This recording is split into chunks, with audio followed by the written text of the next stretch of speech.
Hello दोस्तों, कैसे हो? उम्मीद करती हूँ आप सब अच्छे होंगे। आज के इस वीडियो में हम सेंट्रल टीचर एलिजिबिलिटी टेस्ट एवं टीचर एलिजिबिलिटी टेस्ट पार्ट 1 के टॉप 15 प्रश्नों के बारे में जानेंगे। अगर आप इन सवालों के जवाब जानते हैं तो आप कमेंट में लिख सकते हैं। सेंट्रल टीचर एलिजिबिलिटी टेस्ट 2023 के लिए महत्वपूर्ण सवाल और उनके उत्तर। सेंट्रल टीचर एलिजिबिलिटी टेस्ट एवं टीचर एलिजिबिलिटी टेस्ट में पूछे गए सवाल का संग्रह जो आपको शिक्षण प्रतियोगी या परीक्षा तैयारी में सहयोग करेगी। सेंट्रल टीचर एलिजिबिलिटी टेस्ट परीक्षा से संबंधित प्रश्नोत्तर और टीचर एलिजिबिलिटी टेस्ट परीक्षा से संबंधित प्रश्नोत्तर। तो चलो शुरू करते हैं। प्रश्न 1। वो अवस्था जब बच्चा तार्किक रूप से वस्तुओं व घटनाओं के विषय में चिंतन प्रारंभ करता है, कौन सा है? ए. औपचारिक संक्रियात्मक अवस्था, बी. पूर्व संक्रियात्मक अवस्था, सी. संवेदी प्रेरक अवस्था, डी. मूर्त संक्रियात्मक अवस्था।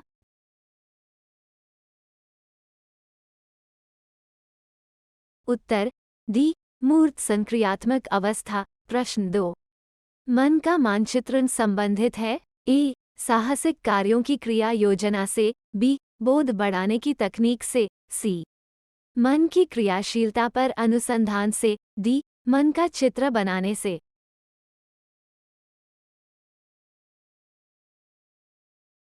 उत्तर सी. मन की क्रियाशीलता पर अनुसंधान से। प्रश्न 3।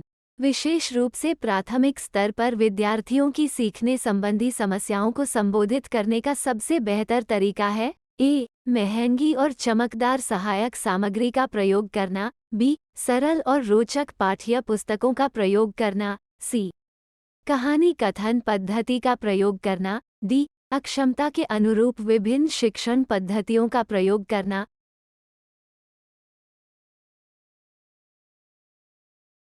उत्तर डी. अक्षमता के अनुरूप विभिन्न शिक्षण पद्धतियों का प्रयोग करना। प्रश्न 4। निम्न में से कौन सा बच्चे की सामाजिक मनोवैज्ञानिक आवश्यकताओं के साथ संबद्ध नहीं है? ए. संवेगात्मक सुरक्षा की आवश्यकता, बी. शरीर से अपशिष्ट पदार्थों का नियमित रूप से बाहर निकलना, सी. सान्निध्य की आवश्यकता, डी. सामाजिक अनुमोदन अथवा सराहना की आवश्यकता।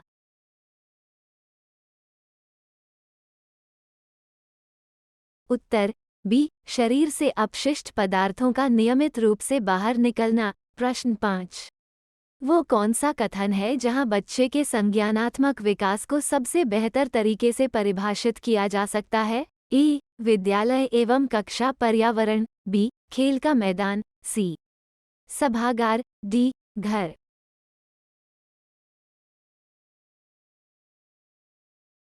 उत्तर ए. विद्यालय एवं कक्षा पर्यावरण। प्रश्न 6। बच्चे दुनिया के बारे में अपनी समझ का सृजन करते हैं, इसका श्रेय किसको जाता है? ए. Pavlov, B. पियाजे, सी. Skinner, D. इनमें से कोई नहीं।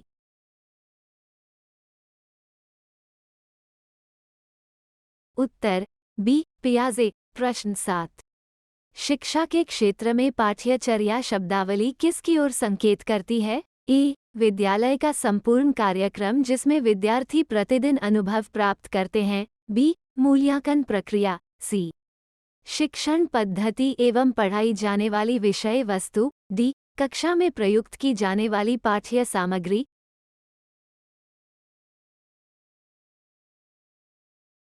उत्तर ए. विद्यालय का संपूर्ण कार्यक्रम जिसमें विद्यार्थी प्रतिदिन अनुभव प्राप्त करते हैं। प्रश्न 8। निम्न में किसने कहा है कि शिशु अपने एवं अपने संसार के बारे में अधिकांश बातें खेल के माध्यम से सीखता है? ए. क्रो एवं क्रो, बी. जॉन डीवी, सी. गेसल, डी. स्ट्रिंग।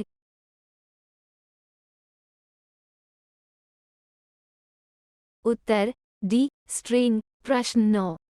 विकास कभी न समाप्त होने वाली प्रक्रिया है, यह विचार किससे संबंधित है? ए. निरंतरता का सिद्धांत, बी. अंतः संबंध का सिद्धांत, सी.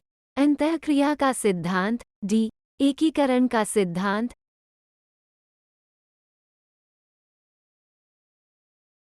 उत्तर ए. निरंतरता का सिद्धांत। प्रश्न 10। निम्नलिखित में से किस अवस्था में बच्चे अपने समवयस्क समूह के सक्रिय सदस्य हो जाते हैं? ए. प्रौढ़ावस्था, बी. किशोरावस्था, सी.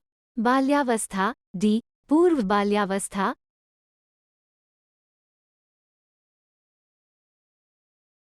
उत्तर बी. किशोरावस्था। प्रश्न 11।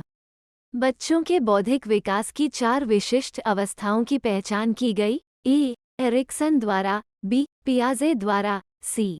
स्किनर द्वारा, डी. इनमें से कोई नहीं।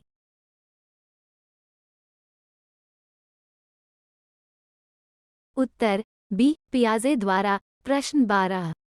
वो स्तर जिसमें बच्चा किसी वस्तु एवं घटना के बारे में तार्किक रूप से सोचना शुरू करता है, कहा जाता है? ए. संवेदन प्रणोद अवस्था, बी. मूर्त क्रियात्मक अवस्था, सी. पूर्व क्रियात्मक अवस्था, डी. औपचारिक क्रियात्मक अवस्था।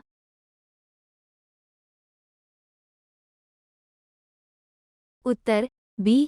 मूर्त क्रियात्मक अवस्था। प्रश्न 13। विद्यार्थियों को विद्यालय में खेलना क्यों उचित है? ए. ये शिक्षकों के लिए काम आसान करेगा, बी. ये सहयोग एवं शारीरिक संतुलन का विकास करेगा, सी. ये समय बिताने में सहायक होगा, डी. यह उन्हें शारीरिक रूप से सशक्त बनाएगा।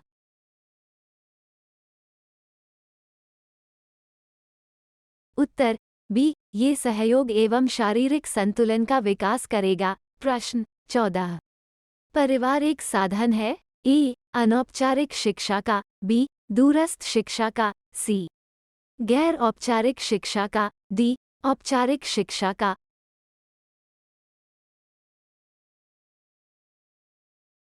उत्तर ए. अनौपचारिक शिक्षा का। प्रश्न 15। एक शिक्षक विद्यार्थियों में सामाजिक मूल्यों को विकसित कर सकता है? ए. महान व्यक्तियों के बारे में बोलकर, बी. उन्हें अच्छी कहानियां सुनाकर, सी.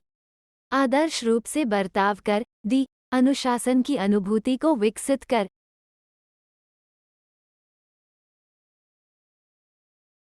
उत्तर सी. आदर्श रूप से बर्ताव कर। हेलो दोस्तों, कैसे हो? उम्मीद करती हूँ आप सब अच्छे होंगे। आज के इस वीडियो में हम सेंट्रल टीचर एलिजिबिलिटी टेस्ट एवं टीचर एलिजिबिलिटी टेस्ट पार्ट 2 के टॉप 15 प्रश्नों के बारे में जानेंगे। अगर आप इन सवालों के जवाब जानते हैं तो आप कमेंट में लिख सकते हैं। सेंट्रल टीचर एलिजिबिलिटी टेस्ट 2023 के लिए महत्वपूर्ण सवाल और उनके उत्तर। सेंट्रल टीचर एलिजिबिलिटी टेस्ट एवं टीचर एलिजिबिलिटी टेस्ट में पूछे गए सवाल का संग्रह जो आपको शिक्षण प्रतियोगिता परीक्षा तैयारी में सहयोग करेगी। सेंट्रल टीचर एलिजिबिलिटी टेस्ट परीक्षा से संबंधित प्रश्नोत्तर और टीचर एलिजिबिलिटी टेस्ट परीक्षा से संबंधित प्रश्नोत्तर।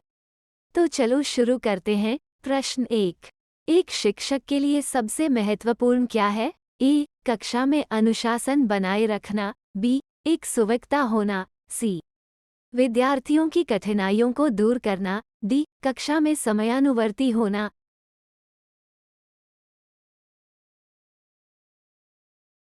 उत्तर सी. विद्यार्थियों की कठिनाइयों को दूर करना। प्रश्न 2। बचपन का सांप्रतिक दृष्टिकोण की मान्यता है? ए. बहुत तरीके से बच्चे प्राप्त वयस्कों के बराबर होते हैं, बी. बच्चों को युवा प्राप्तवयस्कों के रूप में सबसे अच्छा माना जाता है, सी. बचपन आधारिक रूप से प्रतीक्षा अवधि है, डी. बचपन वृद्धि एवं परिवर्तन की एक अनूठी अवधि है।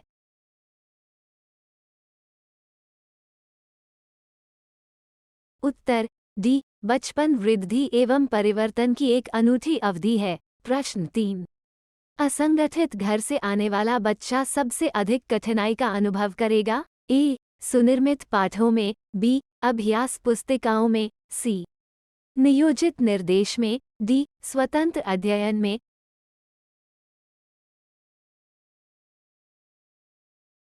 उत्तर डी. स्वतंत्र अध्ययन में। प्रश्न 4। चरित्र का विकास होता है? ए. इच्छा शक्ति द्वारा, बी. नैतिकता द्वारा, सी. बर्ताव एवं व्यवहार द्वारा, डी. ये सभी।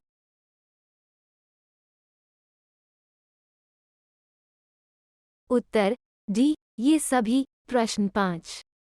शिक्षक का बर्ताव होना चाहिए? ए. प्रशासनात्मक, बी निदेशात्मक, सी आदर्शवादी, डी शिक्षाप्रद।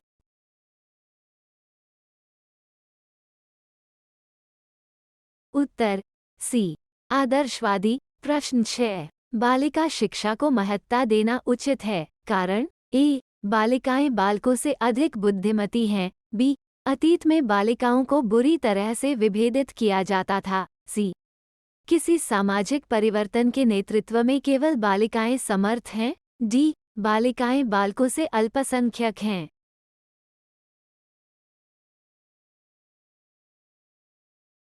उत्तर सी किसी सामाजिक परिवर्तन के नेतृत्व में केवल बालिकाएं समर्थ हैं।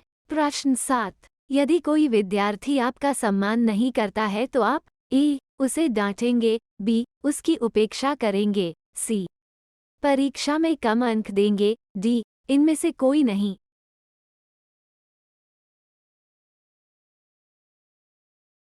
उत्तर डी इनमें से कोई नहीं। प्रश्न 8, निम्न में से किस स्तर में बच्चे अपने समकक्षी वर्ग के सक्रिय सदस्य बनते हैं? ए किशोरावस्था, बी वयस्कावस्था, सी प्राक बाल्यावस्था, डी बाल्यावस्था।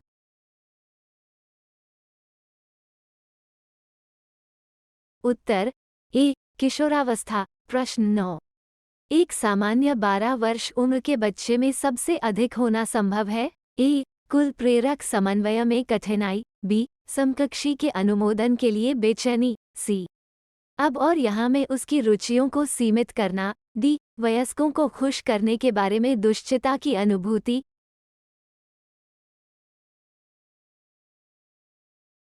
उत्तर बी समकक्षी के अनुमोदन के लिए बेचैनी। प्रश्न 10, किसी विद्यार्थी की सबसे महत्वपूर्ण विशेषता है? ए उत्तरदायित्व की अनुभूति, बी आज्ञाकारिता, सी सहभागिता, डी ईमानदारी।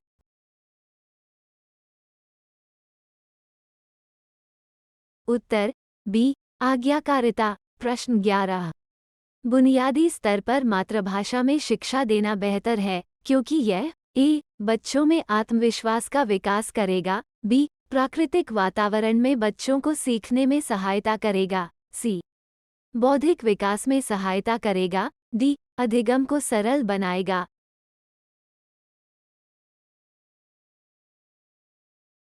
उत्तर बी प्राकृतिक वातावरण में बच्चों को सीखने में सहायता करेगा। प्रश्न 12, शिक्षा का उद्देश्य होना चाहिए? ए विद्यार्थियों में व्यावसायिक कुशलता का विकास करना, बी व्यवहारिक जीवन के लिए विद्यार्थियों को तैयार करना, सी विद्यार्थियों को परीक्षा के लिए तैयार करना, डी विद्यार्थियों में सामाजिक जागरूकता का विकास करना।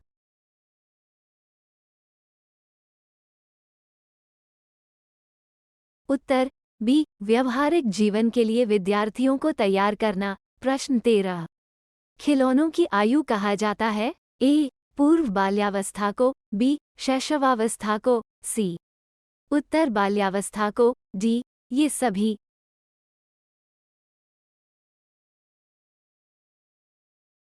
उत्तर ए पूर्व बाल्यावस्था को। प्रश्न 14, निम्न में से कौन सी पूर्व बाल्यावस्था की विशेषता नहीं है? ए दल समूह में रहने की अवस्था, बी खेलने की अवस्था, सी प्रश्न करने की अवस्था, डी अनुकरण करने की अवस्था।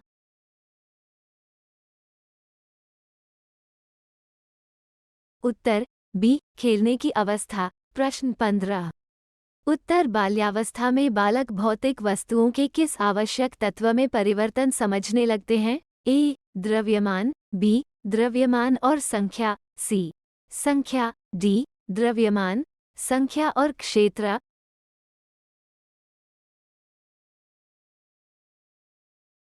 उत्तर बी द्रव्यमान और संख्या। हेलो दोस्तों, कैसे हो? उम्मीद करती हूँ आप सब अच्छे होंगे। आज के इस वीडियो में हम सेंट्रल टीचर एलिजिबिलिटी टेस्ट एवं टीचर एलिजिबिलिटी टेस्ट पार्ट 3 के टॉप 15 प्रश्नों के बारे में जानेंगे। अगर आप इन सवालों के जवाब जानते हैं तो आप कमेंट में लिख सकते हैं। सेंट्रल टीचर एलिजिबिलिटी टेस्ट 20,223 प्रश्न के लिए महत्वपूर्ण सवाल और उनके उत्तर। सेंट्रल टीचर एलिजिबिलिटी टेस्ट एवं टीचर एलिजिबिलिटी टेस्ट में पूछे गए सवाल का संग्रह जो आपको शिक्षण प्रतियोगी या परीक्षा तैयारी में सहयोग करेगी। सेंट्रल टीचर एलिजिबिलिटी टेस्ट परीक्षा से संबंधित प्रश्नोत्तर और टीचर एलिजिबिलिटी टेस्ट परीक्षा से संबंधित प्रश्नोत्तर। तो चलो शुरू करते हैं। प्रश्न 1। निम्न में से कौन सा कथन रुचि के बारे में सत्य नहीं है? ए. रुचियां जन्मजात और अर्जित दोनों होती हैं। बी. रुचियां व्यवहार में आकर्षण एवं विकर्षण के प्रतिबिंब नहीं हैं। सी. रुचियां योग्यताओं एवं अभिक्षमताओं से संबंधित नहीं होती है। डी. रुचियां समय के अनुसार बदलती रहती हैं। उत्तर बी. रुचियां व्यवहार में आकर्षण एवं विकर्षण के प्रतिबिंब नहीं हैं। प्रश्न 2। व्यक्तित्व एवं बुद्धि में वंशानुक्रम की ए. नामात्र की भूमिका है। बी. आकर्षक भूमिका है। सी. अपूर्वानुमेय भूमिका है। डी. महत्वपूर्ण भूमिका है। उत्तर ए. नामात्र की भूमिका है। प्रश्न 3। जिन इच्छाओं की पूर्ति नहीं होती उनका भंडारगृह निम्न में से कौन सा है? ए. इदम। बी. अहम। सी. परम अहम। डी. इदम एवं अहम। उत्तर ए. इदम। प्रश्न रक्षा तंत्र बहुत सहायता करता है। ए. हिंसा से निपटने में। बी. अजनबियों से निपटने में। सी. थकान से निपटने में। डी. दबाव से निपटने में। उत्तर डी. दबाव से निपटने में। प्रश्न 5। निम्न में से कौन प्याजे के अनुसार बौद्धिक विकास का निर्धारक तत्व नहीं है? ए. सामाजिक संचरण। बी. अनुभव। सी. संतुलनीकरण। डी. इनमें से कोई नहीं। उत्तर ए. सामाजिक संचरण। प्रश्न 6। गिलफोर्ड ने अभिसारी चिंतन पद का प्रयोग किसके समान अर्थ में किया? ए. बुद्धि। बी. सृजनात्मकता। सी. बुद्धि एवं सृजनात्मकता। डी. इनमें से कोई नहीं। उत्तर बी. सृजनात्मकता। प्रश्न 7। मानव विकास किन दोनों के योगदान का परिणाम है? ए. अभिभावक एवं अध्यापक का। बी. वंशक्रम एवं वातावरण का। सी. सामाजिक एवं सांस्कृतिक कारकों का। डी. इनमें से कोई नहीं। उत्तर बी. वंशक्रम एवं वातावरण का। प्रश्न 8। प्राथमिक विद्यालय के बालकों के लिए निम्न में किसे बेहतर मानते हैं? ए. वीडियो अनुरूपण। बी. प्रदर्शन। सी. स्वयं के द्वारा किया गया अनुभव। डी. इनमें से कोई नहीं। उत्तर सी. स्वयं के द्वारा किया गया अनुभव। प्रश्न 9। विद्यार्थियों के अच्छा मानसिक स्वास्थ्य को बनाए रखने के लिए निम्न में से कौन सा तरीका अधिक महत्वपूर्ण है? ए. सहशैक्षिक क्रियाओं का प्रावधान। बी. अध्यापक की भूमिका एवं विद्यालयी वातावरण। सी.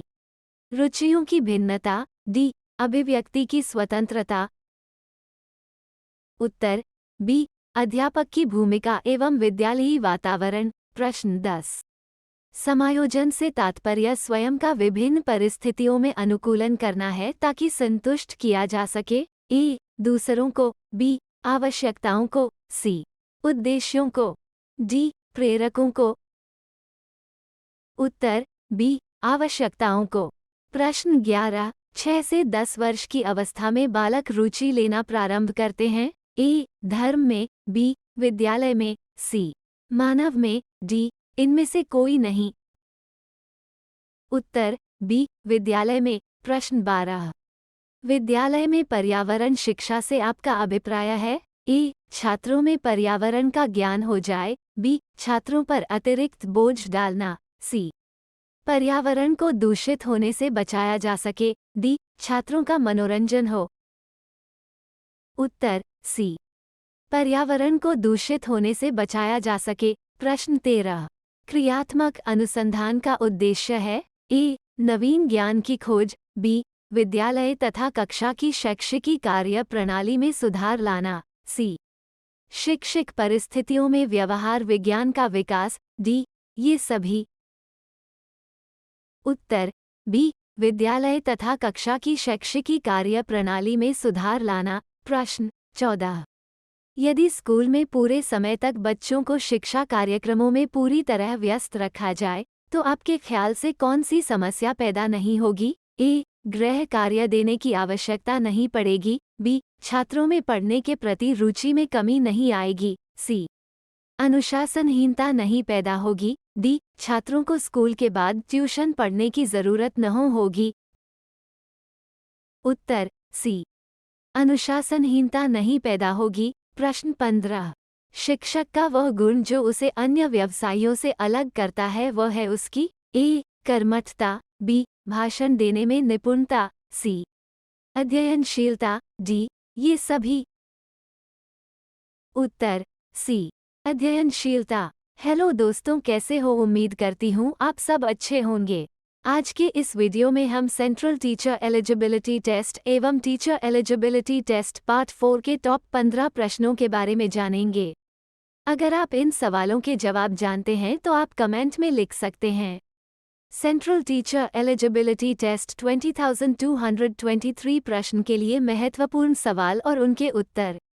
सेंट्रल टीचर एलिजिबिलिटी टेस्ट एवं टीचर एलिजिबिलिटी टेस्ट में पूछे गए सवाल का संग्रह जो आपको शिक्षण प्रतियोगिता परीक्षा तैयारी में सहयोग करेगी। सेंट्रल टीचर एलिजिबिलिटी टेस्ट परीक्षा से संबंधित प्रश्नोत्तर और टीचर एलिजिबिलिटी टेस्ट परीक्षा से संबंधित प्रश्नोत्तर। तो चलो शुरू करते हैं। प्रश्न 1। शिक्षा के क्षेत्र में आप उपयुक्त एवं योग्य व्यक्तियों को किस प्रकार प्रेरित करेंगे? ए. उन्हें उपयुक्त पद देकर। बी. अच्छे वेतन द्वारा। सी. शोध, प्रोत्साहन एवं पुरस्कार देकर। डी. प्रशंसा द्वारा। उत्तर सी. शोध, प्रोत्साहन एवं पुरस्कार देकर। प्रश्न 2। वर्तमान में किस प्रकार की शिक्षा छात्रों तथा समाज के लिए लाभप्रद है? ए. रोजगारपरक व्यावसायिक शिक्षा। बी. विशेषज्ञता प्रदान करने वाली शिक्षा। सी. प्रौद्योगिक का ज्ञान देने वाली शिक्षा। डी. नैतिक मूल्यों को उजागर करने वाली धार्मिक शिक्षा। उत्तर ए. रोजगारपरक व्यावसायिक शिक्षा। प्रश्न 3। बच्चों में मौलिक चिंतन की शक्ति ए. विकसित की जा सकती है। बी. स्वाध्ययन से बढ़ती है। सी. जन्मजात होती है। डी. ए और बी दोनों। उत्तर डी. ए और बी दोनों। प्रश्न 4। आपके विचार में चिंतन शक्ति विकसित करने का क्या उपाय है? ए. छात्रों को समस्या समाधान विधि से पढ़ाया जाए। बी. छात्रों में स्व अध्ययन की आदत का विकास किया जाए। सी. छात्रों को खोज एवं ब्रेनस्टॉर्मिंग विधि से पढ़ाया जाए। डी. ये सभी। उत्तर डी. ये सभी। प्रश्न 5। एक शिक्षक के रूप में आप किस भावना को बढ़ाने में मदद करेंगे? ए. भेदभाव की भावना को। बी. ईर्ष्या की भावना को। सी. एक दूसरे की मदद करने की भावना हो। डी. जाति धर्म के नाम पर कोई भेदभाव नहीं हो। उत्तर डी. जाति धर्म के नाम पर कोई भेदभाव नहीं हो। प्रश्न 6। आप देश की दिशा बदलने में किसकी भूमिका महत्वपूर्ण मानते हैं? ए. उच्च विद्यालयों के शिक्षकों की। बी. शिक्षक केवल पढ़ा सकता है। सी. शिक्षक तो केवल छात्रों की दिशा बदल सकता है। डी. शिक्षकों के रचनात्मक कार्यों की। उत्तर डी. शिक्षकों के रचनात्मक कार्यों की। प्रश्न 7। हमारी शिक्षा प्रणाली तथा उसके गिरते स्तर में सुधार न होने का कारण है? ए. शिक्षा के प्रति सरकारी तंत्र की उदासीनता। बी. जवाबदेही की भावना का अभाव। सी. योग्य अध्यापकों का चयन न होना। डी. ये सभी। उत्तर डी. ये सभी। प्रश्न 8। शिशु शिक्षा के संबंध में आपकी राय है? ए. शिशु शिक्षा छात्रावास में उत्तम होगी। बी. शिशु शिक्षा की जिम्मेदारी माँ के ऊपर होनी चाहिए। सी. स्त्रियां ही शिशुओं की अच्छी शिक्षक हो सकती हैं। डी. इनमें से कोई नहीं। उत्तर बी. शिशु शिक्षा की जिम्मेदारी माँ के ऊपर होनी चाहिए। प्रश्न 9। आपके अनुसार प्रभावी संप्रेषण संभव हो सकता है? ए. आपके विस्तृत ज्ञान से। बी. जोर से बोलकर। सी. श्रोता के स्तर को जानकर। डी. आपके उचित शब्द प्रयोग से। उत्तर सी. श्रोता के स्तर को जानकर। प्रश्न 10। छात्रों में श्रम के महत्व के विकास हेतु ए. शिक्षक को स्वयं श्रम करना चाहिए. बी. छात्रों को श्रमजीवी लोगों के उदाहरण देने चाहिए. सी. छात्रों को समय समय पर श्रम करने का अवसर देना चाहिए. डी. इनमें से कोई नहीं. उत्तर सी. छात्रों को समय समय पर श्रम करने का अवसर देना चाहिए. प्रश्न 11. शिक्षा के क्षेत्र में फ्राबेल का सबसे महत्वपूर्ण योगदान था. ए. Public school. बी. शिक्षा की प्रोजेक्ट विधि. सी. विकलांगों की शिक्षा. डी. किंडरगार्टन. उत्तर डी. किंडरगार्टन. प्रश्न 12. किस विद्वान ने सीखने के 5 चरण बताए थे? ए. फ्रोबेल. बी. प्लेटो. सी. हर्बर्ट. डी. कमीनियस. उत्तर सी. हर्बर्ट. प्रश्न 13. आप अपने बच्चे का प्रवेश ऐसी संस्था में करने का प्रयत्न करेगी जिसमें ए. कठोर अनुशासन हो. बी. छात्र के चतुर्मुखी विकास पर ध्यान दिया जाता हो. सी. नकल करके पास होने की सुविधा हो. डी. समृद्ध व्यक्तियों के बच्चे पढ़ते हों. उत्तर बी. छात्र के चतुर्मुखी विकास पर ध्यान दिया जाता हो. प्रश्न 14. छात्रों में आपराधिक प्रवृत्ति एवं युवा अपराधिता का प्रमुख कारण है. ए. कुसमायोजन. बी. मानसिक मंदता. सी. आवश्यकताओं की पूर्ति न होना. डी. ये सभी. उत्तर डी. ये सभी. प्रश्न 15. स्कूल अनुशासन के संबंध में निम्न में कौन सा कथन सही है? ए. अनुशासन शिक्षण अधिगम प्रक्रिया का एक अंग है. बी. अनुशासन स्थापित करने के लिए छात्रों को सदैव कड़ा दंड देना चाहिए. सी. अनुशासन का उद्देश्य छात्रों को दंड देना नहीं होता बल्कि यह सुधारात्मक प्रक्रिया है. डी. ये सभी. उत्तर सी. अनुशासन का उद्देश्य छात्रों को दंड देना नहीं होता बल्कि यह सुधारात्मक प्रक्रिया है. हेलो दोस्तों, कैसे हो? उम्मीद करती हूँ आप सब अच्छे होंगे. आज के इस वीडियो में हम सेंट्रल टीचर एलिजिबिलिटी टेस्ट एवं टीचर एलिजिबिलिटी टेस्ट पार्ट 5 के टॉप 30 प्रश्नों के बारे में जानेंगे. अगर आप इन सवालों के जवाब जानते हैं तो आप कमेंट में लिख सकते हैं. सेंट्रल टीचर एलिजिबिलिटी टेस्ट 20,223 प्रश्न के लिए महत्वपूर्ण सवाल और उनके उत्तर. सेंट्रल टीचर एलिजिबिलिटी टेस्ट एवं टीचर एलिजिबिलिटी टेस्ट में पूछे गए सवाल का संग्रह जो आपको शिक्षण प्रतियोगिता परीक्षा तैयारी में सहयोग करेगी. सेंट्रल टीचर एलिजिबिलिटी टेस्ट परीक्षा से संबंधित प्रश्नोत्तर और टीचर एलिजिबिलिटी टेस्ट परीक्षा से संबंधित प्रश्नोत्तर. तो चलो शुरू करते हैं. प्रश्न 1. जब छात्र अध्यापक द्वारा पूछे गए प्रश्नों का लिखित या मौखिक उत्तर देते हैं तो ए. इससे छात्रों की कमजोरियों का पता चलता है. बी. इससे उद्देश्य प्राप्ति करने में सहायता मिलती है. सी. इससे अध्यापक की कमियों का पता चलता है. डी. ये सभी. उत्तर डी. ये सभी. प्रश्न 2. कुछ अध्यापक कक्षा में अनावश्यक व्याख्या करते हैं और वी बात बार बार दोहराते हैं. ये ए. संप्रेषण सिद्धांतों को न मानना है. बी. कमजोर छात्रों के लिए आवश्यक है. सी. समय को नष्ट करना है. डी. ये सभी. उत्तर ए. संप्रेषण सिद्धांतों को न मानना है. प्रश्न 3. किसी सामूहिक लक्ष्य की प्राप्ति के लिए नेतृत्व का होना आवश्यक है. ए. प्रायः. बी. हाँ. सी. कह नहीं सकते. डी. कदापि नहीं. उत्तर बी. हाँ. प्रश्न 4. नेता अपने समुदाय का होता है. ए. शोषक. बी. प्रतिनिधि. सी. स्वामी. डी. इनमें से कोई नहीं. उत्तर बी. प्रतिनिधि. प्रश्न 5. अच्छे नेता का महत्वपूर्ण कार्य है. ए. अधिकतम धन कमाना. बी. अपने पद को यथावत बनाए रखना. सी. नीति निर्माण व योजना बनाकर प्रयास करना. डी. सभी कार्य स्वयं करना. उत्तर सी. नीति निर्माण व योजना बनाकर प्रयास करना. प्रश्न 6. महात्मा गांधी स्वतंत्रता संग्राम में जिस गण के कारण देश के नेता बने वह था. ए. अंग्रेजों की विरोधी भावना. बी. सुंदर व्यक्तित्व. सी. दृढ़ संकल्प शक्ति. डी. इनमें से कोई नहीं. उत्तर सी. दृढ़ संकल्प शक्ति. प्रश्न 7. विद्यार्थियों में नेतृत्व के गुणों का विकास इसलिए किया जाता है क्योंकि वे ए. व्यक्तित्व का विकास कर सकें, बी. मित्रता की भावना बढ़ा सकें, सी. जनता को मूर्ख बना सकें, डी. भविष्य में नेता बन सकें। उत्तर ए. व्यक्तित्व का विकास कर सकें। प्रश्न 8।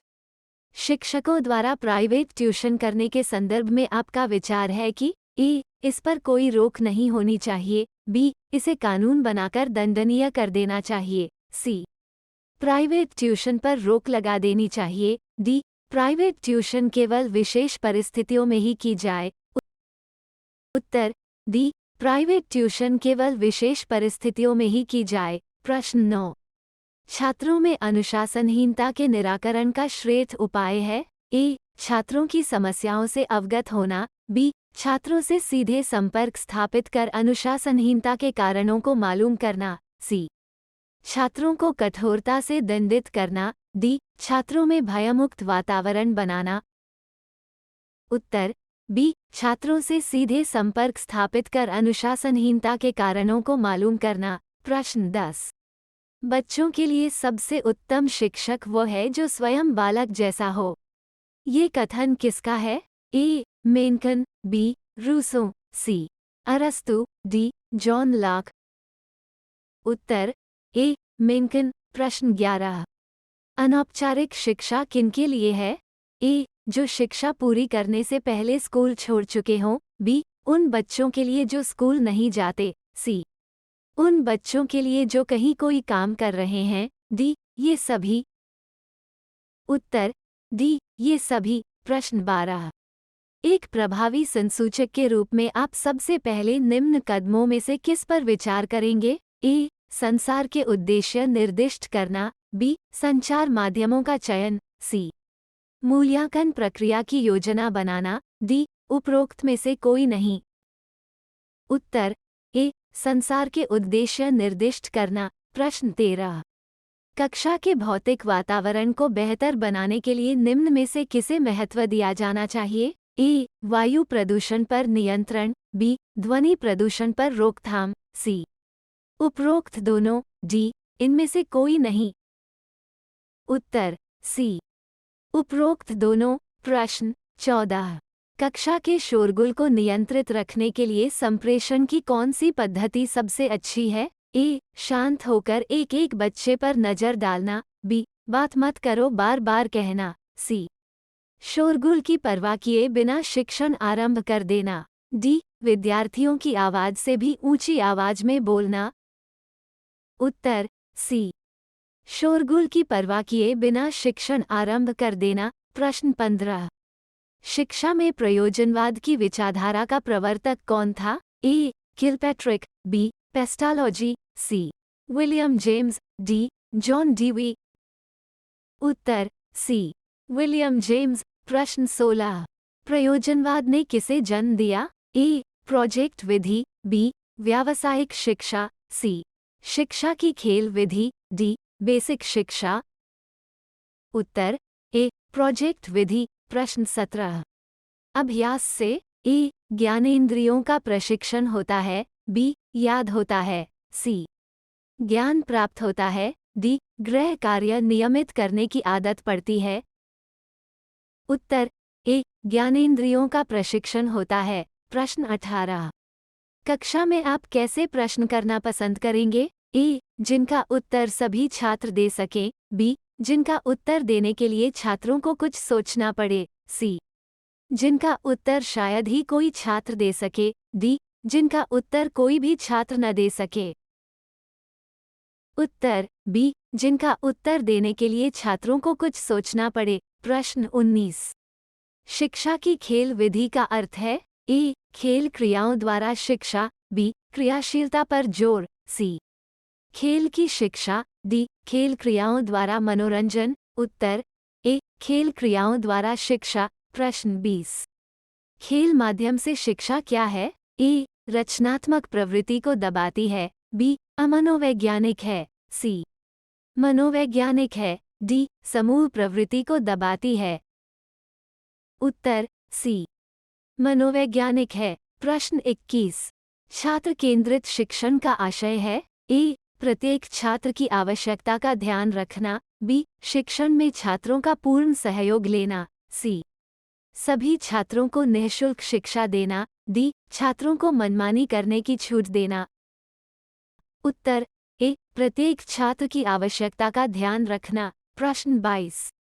भाषा सीखने का प्रभावी उपाय है ए वार्तालाप करना, बी सहायक पुस्तकें पढ़ना, सी अखबार पढ़ना, डी पाठ्य पुस्तक पढ़ना।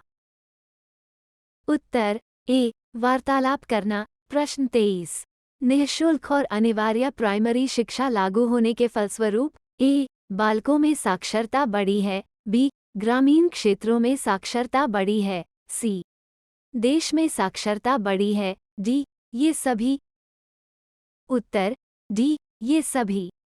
प्रश्न 24। किस किस्म के प्रश्न को आप सबसे अधिक प्रबोधक मानते हैं? ए जो समस्या प्रधान हो और हल ढूंढने को प्रेरित करे, बी जो अगली परीक्षा में आने वाला, सी जो बच्चों का ध्यान आकृष्ट करे, डी जो सीधा सटीक हो। उत्तर ए जो समस्या प्रधान हो और हल ढूंढने को प्रेरित करे। प्रश्न 25। पाठ्यचर्या के निर्माण में मुख्य रूप से किस बात का ध्यान रखा जाता है? ए छात्रों के परिवेश का, बी पाठ्य सामग्री का, सी शिक्षा के उद्देश्यों का, डी शिक्षण विधियों का। उत्तर सी शिक्षा के उद्देश्यों का। प्रश्न 26। बाल मनोविज्ञान की सहायता से शिक्षक किस बात का ज्ञान प्राप्त कर सकता है? ए छात्रों की अभिरुचि, बी छात्रों की क्षमता, सी छात्रों का चेतन और अचेतन व्यवहार, डी उपरोक्त तीनों। उत्तर डी उपरोक्त तीनों। प्रश्न 27। निम्नलिखित में कौन सा बुद्धि का लक्षण नहीं है? ए यह मनुष्य को सीखने में सहायता करती है, बी ज्ञान और बुद्धि अलग अलग हैं, सी यह अर्जित की जा सकती है, डी ये जन्मजात होती है। उत्तर सी यह अर्जित की जा सकती है। प्रश्न 28। बच्चों में आपसमायोजना और कुंठा तब उत्पन्न होता है जब ए उनकी मनोवैज्ञानिक या भौतिक आवश्यकताओं की उपेक्षा की जाती है, बी वे परीक्षा में पास नहीं हो पाते, सी उन्हें पाठशाला नहीं भेजा जाता, डी उनके माँ बाप उन्हें अत्यधिक प्यार दुलार देते हैं।